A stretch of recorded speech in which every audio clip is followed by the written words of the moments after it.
मुअज़्ज़ज़ व मुकर्रम नाज़रीन, ये दोनों हदीसें रहमत दो आलम सल्लल्लाहु अलैहि वसल्लम ने रोज़े और तरावी और कलाम इलाही की तिलावत और सुनना और सुनाने को इस हदीस पाक में बाइस मग़फ़िरत करार दिया है। अल्लाह के रसूल सल्लल्लाहु अलैहि वसल्लम फरमाते हैं कि जो शख्स ईमान और एहतिसाब के साथ रमज़ानुल मुबारक के रोज़े रखता है, अल्लाह उसके पिछले तमाम गुनाहों को माफ़ फरमा देते हैं। इसी तरह जो शख्स रमज़ान में ईमान और एहतिसाब के साथ तहज्जुद और तरावी और नफ़ल का एहतमाम करता है, अल्लाह उसके पिछले तमाम गुनाहों को माफ़ फरमा देता है।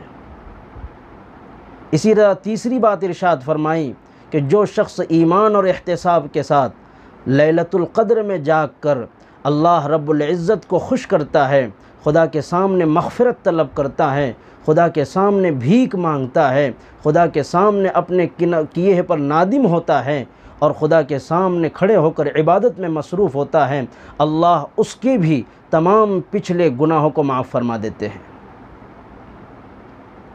इस हदीस पाक में ईमान और एहतिसाब का लफ्ज़ आया है।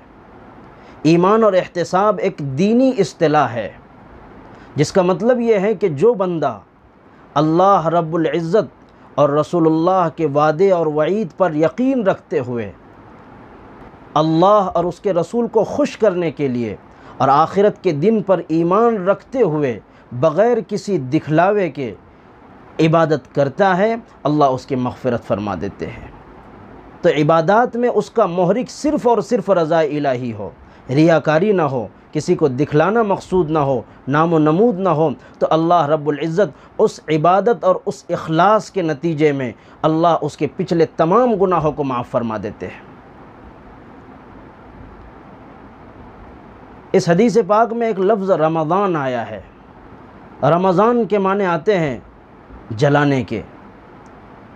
बंदा जब रोज़ा रखता है तो उसे प्यास की आग महसूस होती है, प्यास की शिद्दत से जिस्म में एक आग लगी हुई होती है, भूख की शिद्दत से जिस्म में एक आग लगी हुई होती है, उसका जिस्म तप रहा होता है, अल्लाह अपने फ़ज़ल से उस तपिश के अंदर उसकी ज़िंदगी के गुनाह जो उसने किए हैं डालते रहते हैं। जब वो पहला रोज़ा रखता है कुछ गुनाह माफ़ कर दिए जाते हैं, दूसरा रोज़ा रखता है फिर गुनाह माफ़ कर दिए जाते हैं, तीसरा रोज़ा रखता फिर गुनाह माफ़ कर दिए जाते। ऐसे पूरे रोज़े रखते रखते रखते चले जाता है। जब रमज़ान ख़त्म होता है तो उस आखिरी रात में लैलतुल जायज़ा में परवरदिगार अलीम व ख़बीर अपने बंदों से कहता है कि ए बंदो, आज तुमने मुझे खुश कर दिया, आज तुमने मुझे राज़ी कर दिया। अपने रोज़ों और अपनी तरावी और लैलतुल क़द्र की इबादत की बुनियाद पर और कुरान की सुनने और सुनाने पर तुमने मुझे राज़ी कर दिया। मैं तुमसे खुश हो गया हूँ।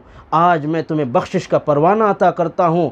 अब बख्शाएँ अपने घरों को लौट जाओ, ये तुम्हारा इनाम है। तुम्हें जहन्नम से छुटकारा दिया जा रहा है। तमाम एज़ाज़ और इकराम तुम्हारे नाम अमाल में लिखे जा रहे हैं। जन्नत के ख़ास वो दरवाज़ा जिससे रोज़ेदारों का दाखिला होगा, बाबुर रैयान से तुम्हें दाखिला अता किया जाएगा। ये अल्लाह की तरफ से एज़ाज़ और इकराम उसके साथ किए जाते हैं। तो रमज़ान आता है तो इंसान के पिछले ज़िंदगी के पूरे गुनाह अल्लाह इस रोज़ों की बरकत से, तिलावत की बरकत से, तरावी की बरकत से माफ़ फरमा देते हैं।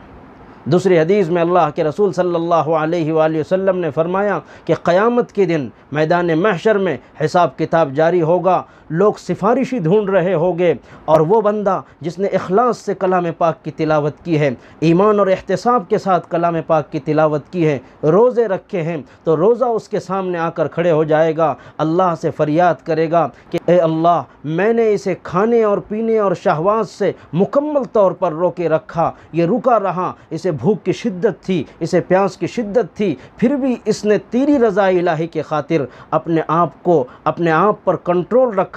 इसने खाने से गुरेज़ किया, इसने पीने से गुरेज़ किया, इसने नफसानी ख्वाहिशात से गुरेज़ किया, और इसने रोज़ों को मुकम्मल एहतमाम के साथ रखा है। आज मैं इसकी बख्शिश के लिए बख्शिश की सिफारिश कर रहा हूँ। आज मैं तेरे सामने खड़ा हुआ हूँ, इसे जन्नत का परवाना अता कर दीजिए, बग़ैर हिसाब किताब के जन्नत में दाखिल कर दीजिए। इसी तरह कुरान भी खड़े होगा और कुरान कहेगा, बारे इलाहा, इसने तिलावत का एहतमाम किया, इसने कुरान सुना और सुनाया, लंबा लंबा क़याम किया, और बहुत देर तक जो है इसने कलाम इलाही को पढ़ा और सुना और सुनाया है। आज मैं इसका सिफारिशी बनकर हाजिर हुआ हूँ, जबकि इसे नींद का तकाज़ा होता था, आराम का तकाज़ा होता था, लेकिन इसने सिर्फ़ और सिर्फ तुझे खुश करने के लिए, तेरी खुशनुदी के खातिर इसने कलाम इलाही की तिलावत की है। आज मैं इसका सिफारिशी बनकर तेरे दरबार में हाजिर हुआ हूँ। मुअज़्ज़ज़ नाज़रीन, गौर कीजिए, कितने काबिल मुबारकबाद होंगे वो लोग कि जिनके रमज़ान के रोज़े खुदा के सामने आकर सिफारिश कर रहे होंगे, कुरान की तिलावत खुदा के सामने आकर सिफारिश कर रही होगी।